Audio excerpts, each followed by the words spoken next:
Soap. Never use soap. Season with any fat. Definitely don't use those fats. Don't soak, don't scrape. Don't stress about soaking or scraping. It's no wonder so many people are confused about how to care for their cast iron cookware. Luckily, there's a panacea for your pan problems. Really understanding seasoning. No, not that stuff.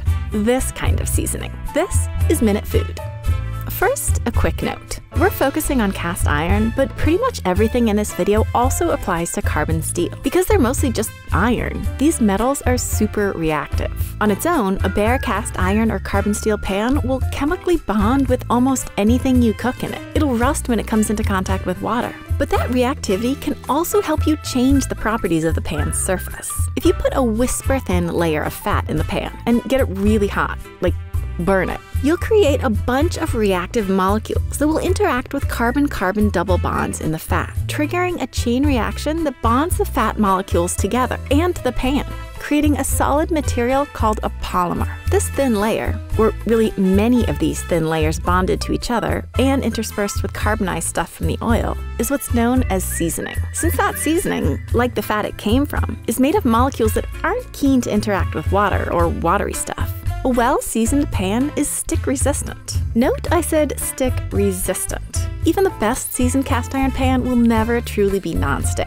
I'm not going to go into the nitty-gritty of how to season a pan. There are great instructions out there already. But a good understanding of the science of seasoning can help with some of the sticky spots involved in getting your pan properly seasoned, and keeping it that way. First, you need to use a fat with plenty of carbon-carbon double bonds, since that's where polymerization happens. And while at least some of these bonds are present in every cooking fat, the more unsaturated a fat is, the more of these reactive bonds it has. So olive oil polymerizes a bit better than lard, and canola oil polymerizes a bit better than olive oil. But a fat with too many of these bonds may polymerize so efficiently that the seasoning you get is brittle and flakes off. So despite what you read online, super unsaturated oils like flaxseed may not be very good for seasoning. But pretty much any other cooking fat, if used judiciously and built up over time, will create a seasoning layer that's just fine for home cooking. Judiciousness is important because the thicker each layer of oil is, the harder it is for that oil to polymerize. Sticky brown spots mean that the oil hasn't polymerized or carbonized properly. You'll need thinner layers, higher heat, more time, or all three.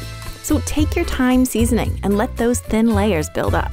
Once you perfect that seasoning, though, it's going to be super tough because it's a polymer, the same kind of structure plastics are made of. And what makes plastics so hard to destroy? The carbon-carbon bonds that hold these polymers together are really strong. What's more, the specific kind of polymer created by oil in a reactive pan is particularly tough because its molecules are cross-linked. They're bonded together in a tight network. This is the same polymer structure that super resilient plastics like tires are made of. This resilience means that cast iron can take a lot of abuse.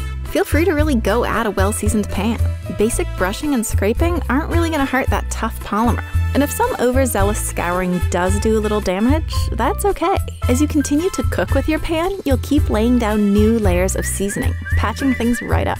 Also, while you won't usually need soap, don't be afraid to use it. Just like a little soap won't destroy a plastic bucket, it won't take the seasoning off your pan. The no soap commandment probably came about back when soap was full of lye, a really high pH substance that is super corrosive. But the way lower pH dish soap in your kitchen isn't going to hurt your seasoning. The one thing you shouldn't do is soak a cast iron pan, or even leave it wet after you wash it. Because of the way oil polymerizes, there are tiny holes in any single seasoning layer.